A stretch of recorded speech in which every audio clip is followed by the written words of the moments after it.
Apparently, according to La Marcle herself, when people think of her, they think of this: fashion and beauty, maybe makeup, perfume, things like that. Apparently, she surprised a lot of people by going down a different direction in the fact that she became an entrepreneur selling jams, candles with wicks, and of course, honey and other things like that. But it's this particular story that's really irked Meghan Markle now. And apparently her team are considering a cease and desist. As ever, let me explain. Morning chums, lovely to see you. Thank you so much for joining me today in the very heart of a very cold London. Hope you're keeping well. Welcome one and all brand new subscribers. As ever, thank you for taking the time out to join us. Us chums, absolutely get involved, make a comment, please like and share whatever you're doing. Do you know, it's funny, isn't it, just how bad, by the way, I will just tell you this, how bad London's got. I just literally went past one of the local bakeries here, a Greggs, and it's that bad with shoplifting. Apparently the thing that Keir Starmer and of course the Mayor of London, Sadiq Khan, claim is not bad. Well, they've got security guards in a bakery. Work that out, right? You can understand why Ricky Gervais is very, very direct on those posters, and rightly so. We're very grateful, by the way, Ricky, for you pointing that out on such a worldwide platform. Somebody who's not very grateful for this being pointed out on a worldwide platform is none other than Meghan Markle, trying to ease herself now into the fashion brand. You'll notice that. And as I pointed out, the recent trip to Paris, which she wasn't invited to, but shoehorned herself in, didn't exactly work out to the very best advantage. Because what she really needed to do was Valencia to basically say, you're wonderful, you're terrific, we couldn't believe you were there.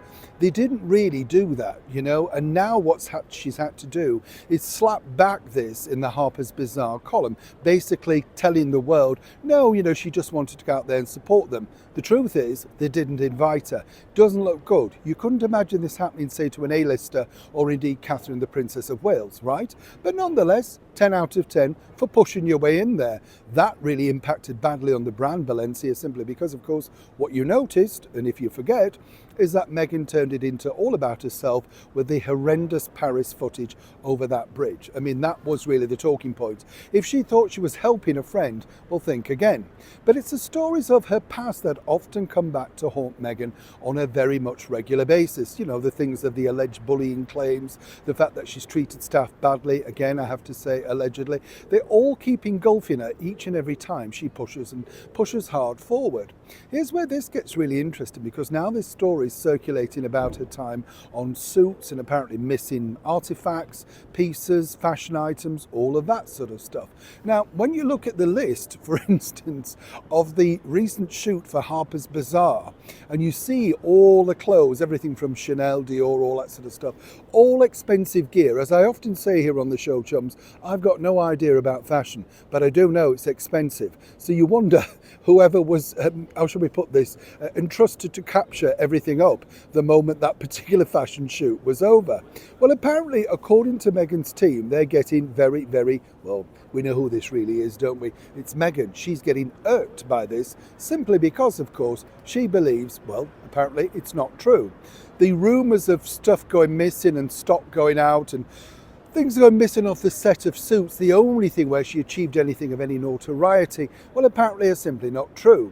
And if magazines and digital content creators and news channels, etc., continue to publish stuff like this, then very quickly you will find a cease and desist letter. Again, I have to say allegedly. And this really is from a woman who apparently doesn't look into social media, isn't bothered about the white noise behind her, and more importantly is just getting on with living her life in an authentic and real way, right? So consequently, everything is double checked, everything is kind of looked into, and whether this is true or not, now I would say, once again, the team that she's paying a lot of money for, well, it's bad damage, it's bad PR already, and people now know that particular story. If it wasn't true, jump on it quicker. That's the deal of PR. But consequently, once again, Meghan's left with some very, very bad PR, which can only escalate. Now, I don't know about you, but when you look at the outfits that she's wearing for, of course, Harper's Bazaar, where else would you wear them apart from on some wacky fashion pages? But as I said, when you look at Meghan, apparently what you really think is fashion and beauty. Well, you do, don't you? New Sean in the very heart of London.